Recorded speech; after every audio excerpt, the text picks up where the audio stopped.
All right, y'all. Hello. I have about a good 20 or 30-minute drive ahead of me. So I said, let me take this time to make a video because it's been a minute. So I'm going to be back on talking, reading the next two chapters of Tales from Eternity. But I've been catching up with some things. And I want to tell y'all about what happened when I went to Utah.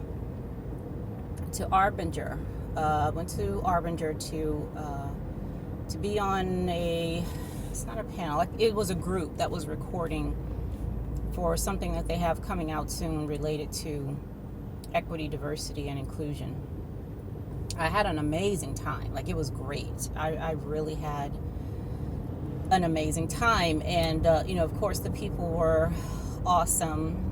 And it was really good.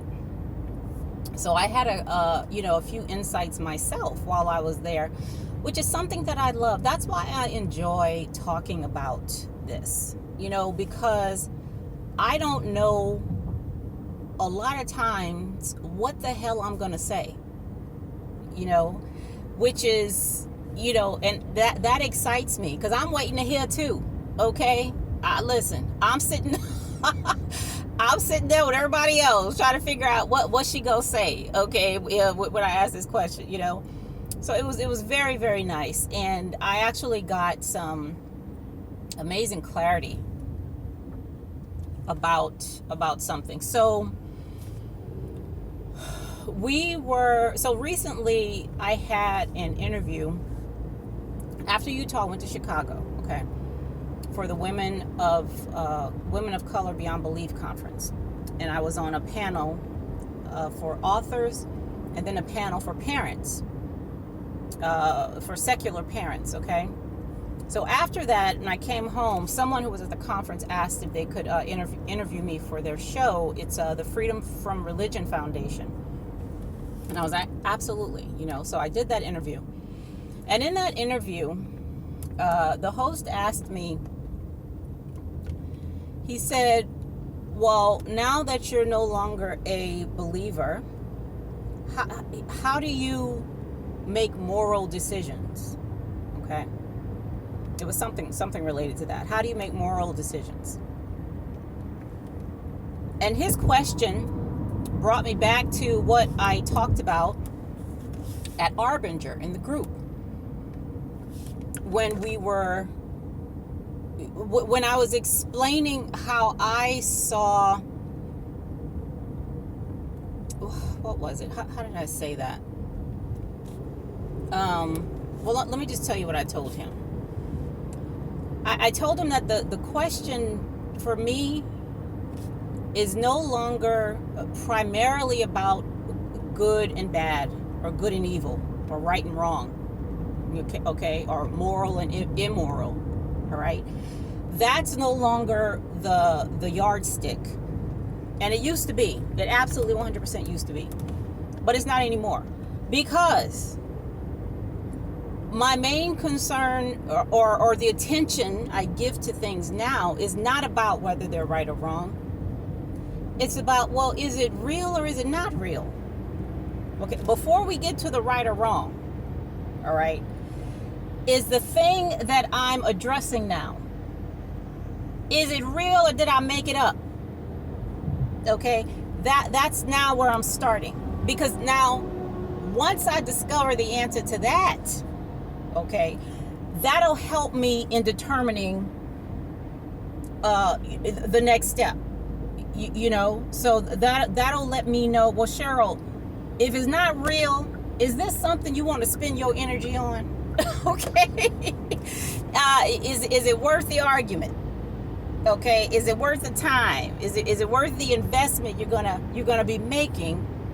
If number one, everything you're talking about now is some story you done made up.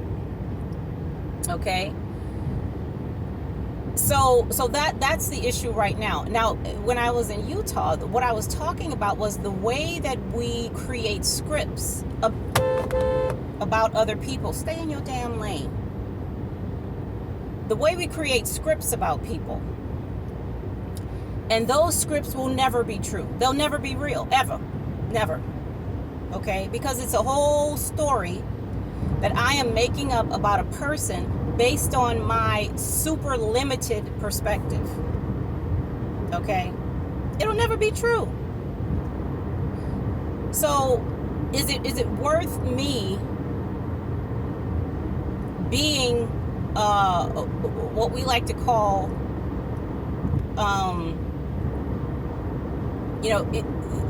what am I saying here? Is it worth me being so caught up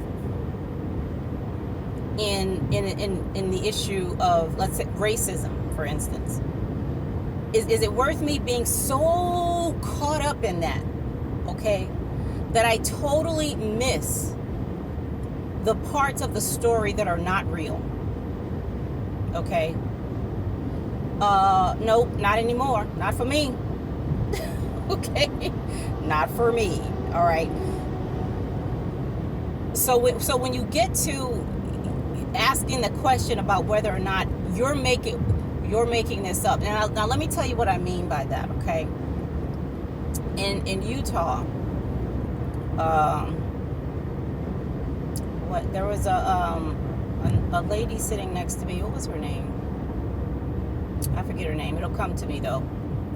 But I just met her. Okay, she just met me. We didn't know each other before we met in Utah. Okay, and she was she was from the South, as I am, and she's talking about how she's more comfortable around people of color. Okay, she was not a person of color as we define them. Okay, but she was saying how she is more comfortable around these people. So she's going, she's telling how she feels about certain things, and as she's talking, I'm like giving a side eye, because I'm like, based on the way, from what I've heard about her so far, based on what she said, not what somebody else said, but what she's said about herself, how she's presented herself and all this other stuff, I'm like, so I said, you know what? And I said her name. I forget what it is. I said, I don't know if I believe what you're saying right now. Okay? And, because I wanted to be honest in that moment. Like it felt funny. It felt like, okay, this is a discussion about equity, diversity, and inclusion. So of course, you're not going to come out and just, say a whole bunch of disparaging things when you got POC in the room, plus you're doing this video that's trying to, combat that type of thing. You know what I'm saying? So it's like, girl, quit playing, But what I said was, and I said that. I said, I don't know if I believe what you're saying right now. Because as she was speaking, even before she was speaking, probably when I first saw her, started spinning a narrative, honey. Okay, you know how we do. I mean, just spinning a narrative like I knew. All right, I already had the checklist. I didn't have to ask no questions. All I had to do was look at her and go down the checklist. Okay, she this, she's not that. X right there. She's this, she's not that. Put an X right there. Creating a whole story. Like I've known her forever. And that was my ruler. So as she started talking, the stuff she was saying was not gelling with my checklist, okay? And that's what I was explaining, okay?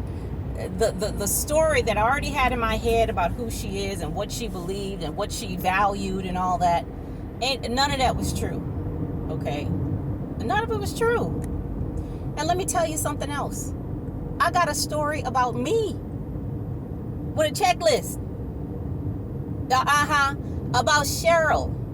I got a checklist too. Some things checked off, some things marked out, because nope, that ain't Cheryl.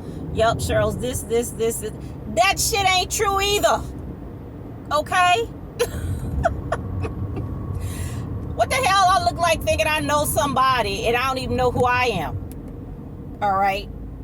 You know what I mean? I mean, and that's not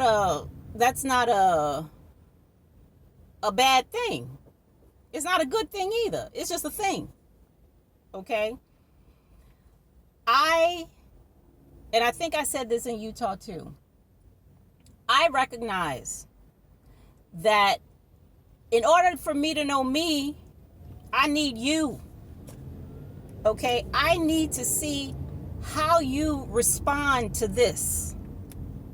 Okay? For me to know what the hell this is. You understand? So I'm basing my narrative about me on your limited perspective. Okay, so what kind of story you got there? It's all the way incomplete. All the way.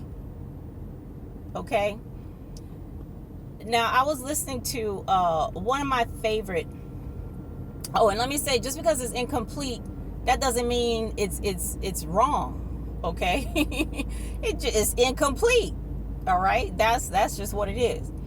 So I was listening to one of my favorite YouTubers.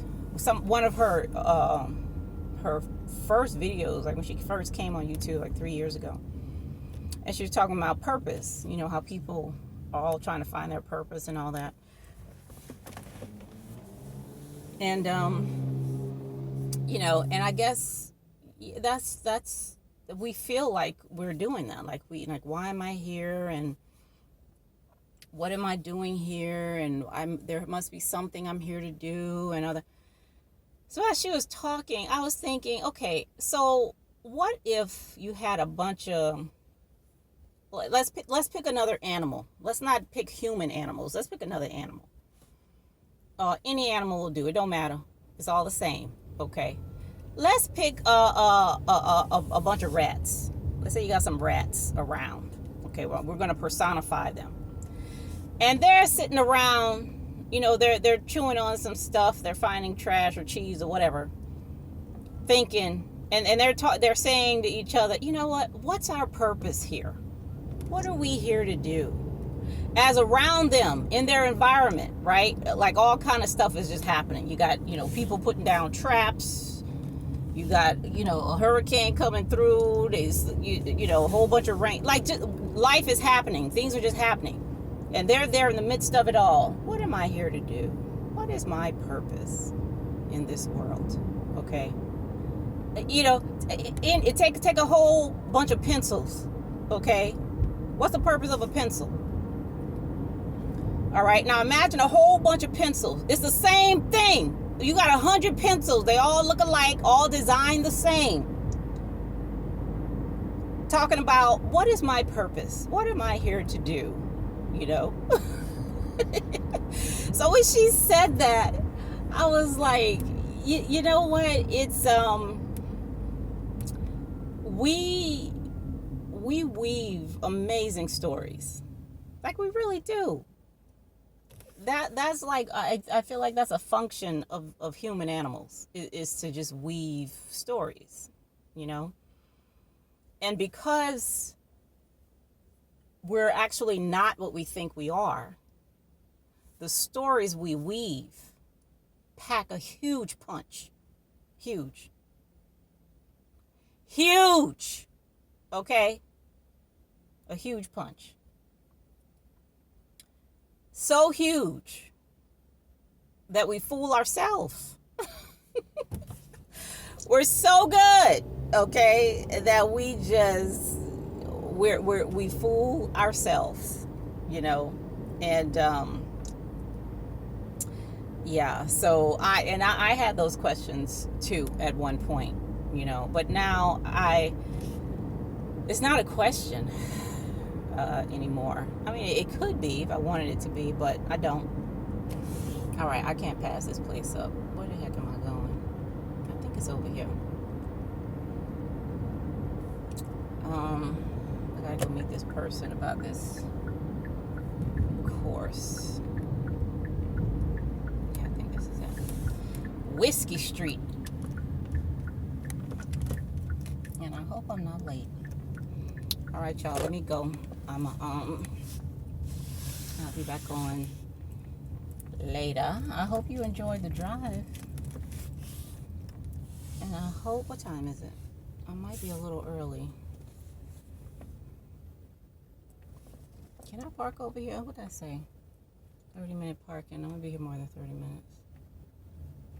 Let me park right here. I don't know what kind of car she drives. All right, y'all. I'll talk at you later. Bye.